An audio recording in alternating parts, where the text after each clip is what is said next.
A ustedes un muy buen cordial saludo. En esta oportunidad les vamos a comentar acerca de la contaminación del suelo por metales pesados a cargo de la carrera profesional de Ingeniería Ambiental de la Universidad Andina del Cusco con el ingeniero docente del área de contaminación de suelos, ingeniero Teodoro Warhuachipani. En esta oportunidad vamos a dar una breve introducción a la contaminación del suelo por metales pesados. Vamos a precisar a qué nos referimos con metales pesados. Es todo aquel elemento químico que tiene como número atómico que sea mayor a 20, excluyendo algunos metales alcalinos y alcalinos tercios. Para autores del término de metal pesado se refiere solamente a aquellos elementos químicos que tengan una densidad relativamente alta y además que sean tóxicos o venenosos en concentraciones bajas. Sin embargo, a efectos prácticos en estudios medioambientales, se dice que esta definición a todos aquellos elementos metálicos o metaloides de mayor o menor densidad que aparecen comúnmente asociados a un problema de contaminación.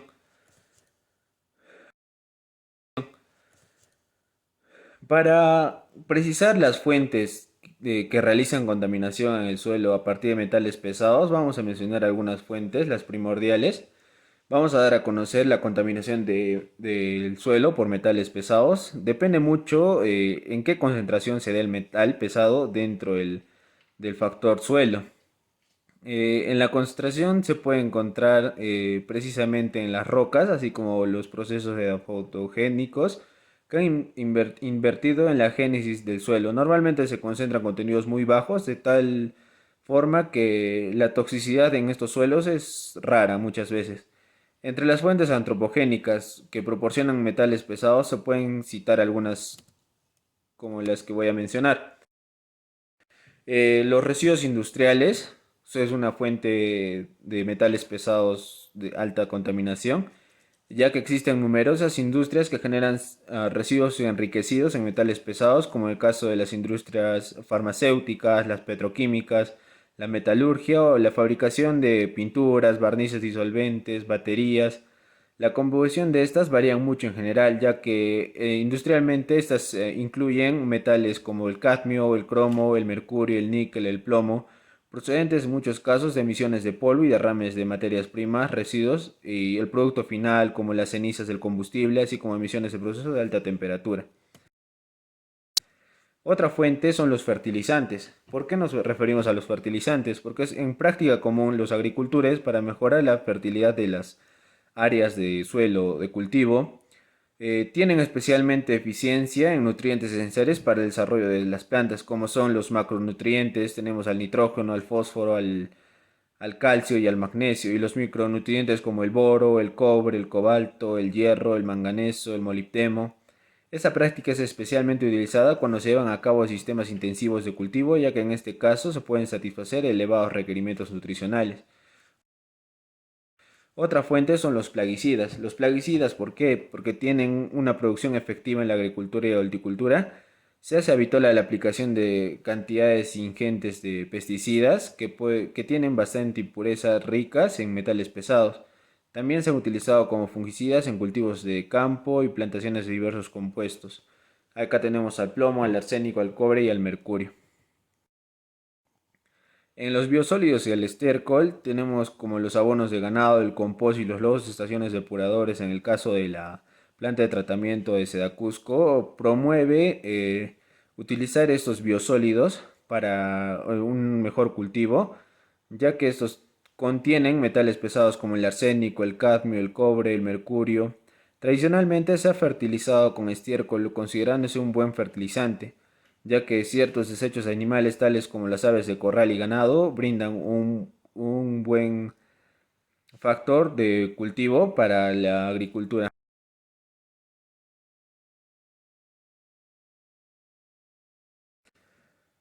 Otro factor importante dentro de esto es la actividad minera y los procesos de fresado. Un gran ejemplo que vamos a citar es el desastre de Aznalcóllar en España en el año 1998. Una industria minera se realiza la extracción de mineral, la perforación, la purificación.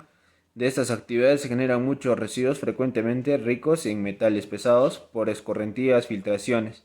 Estos pueden contaminar el suelo en su entorno. Muchos de sedimentos contenidos se almacenan en balsas o en pozas, las cuales con la gran cantidad de almacenamiento pueden llegar a tener una ruptura, como es el caso que estaba citando en el desastre de España en el año 1998. Otra fuente puede ser la fuente aérea, es comúnmente llamada por las cenizas y las escorias de los procesos de combustión del carbón y derivados del petróleo. Metales encontrados en estos, el arsénico, el cadmio y principalmente el plomo, también pueden volatilizarse durante el procesamiento de alta temperatura.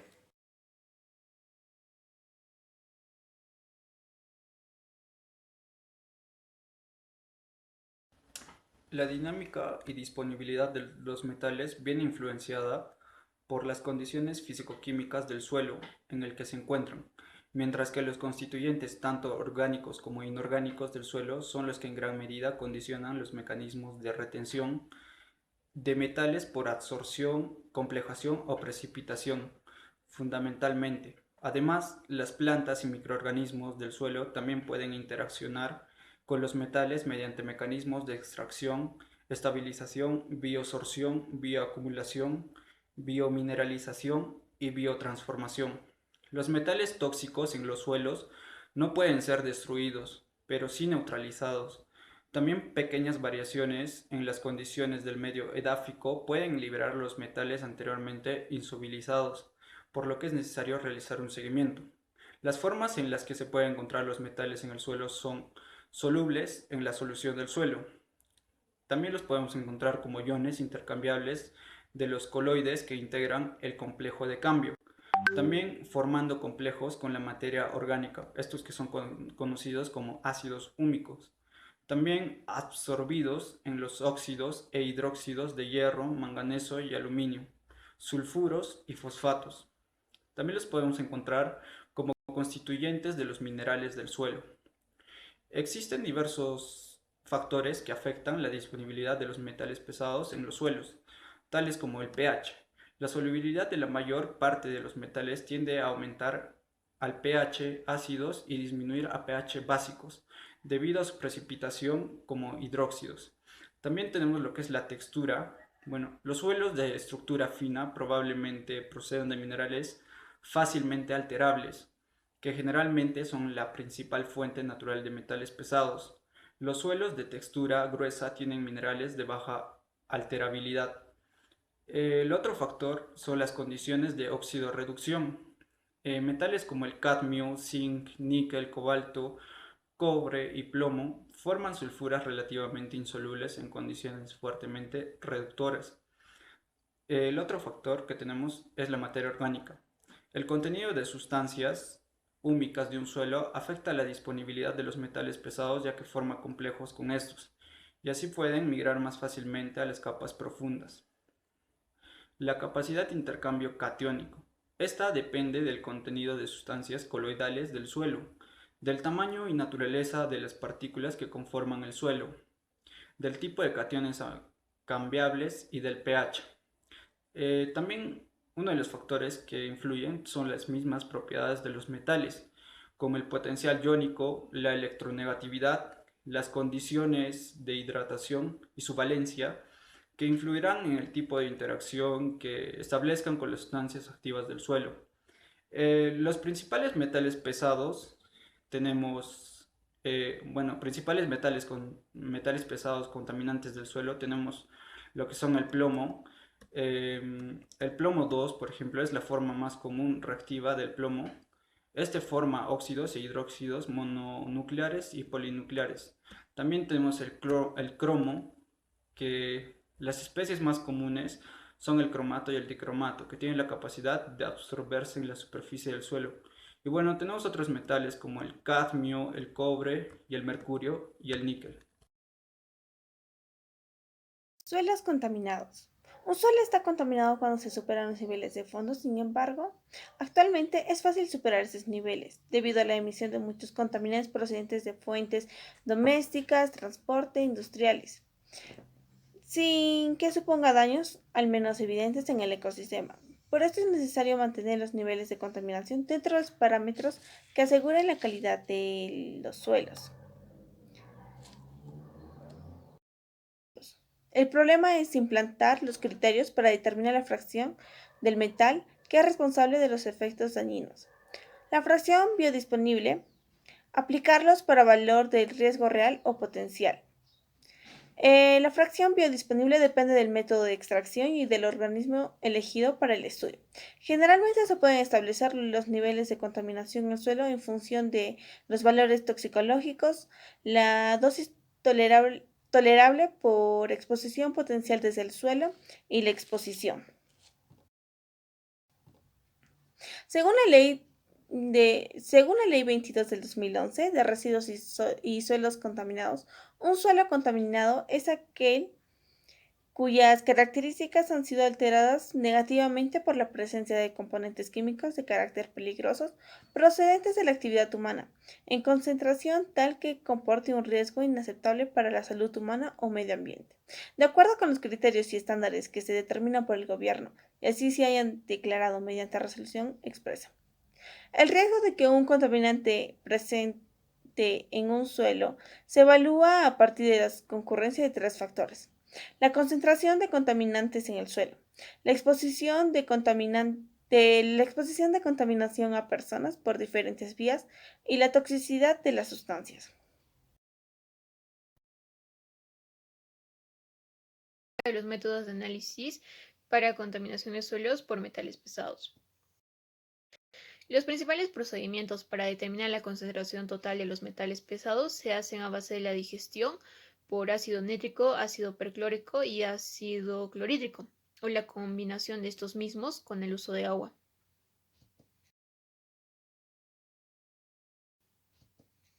Ya, ¿cómo sabemos que hay un riesgo de que un contaminante esté presente en el suelo y que éste pueda suponer la contaminación del mismo?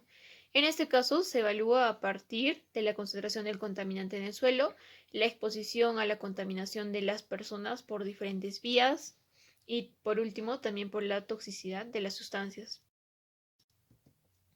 Uno de los métodos de análisis para la contaminación del suelo por metales pesados es el método 30051A desde el OPSEPA, que se consiste en la digestión asistida por microondas de sedimentos, lodos y aceites.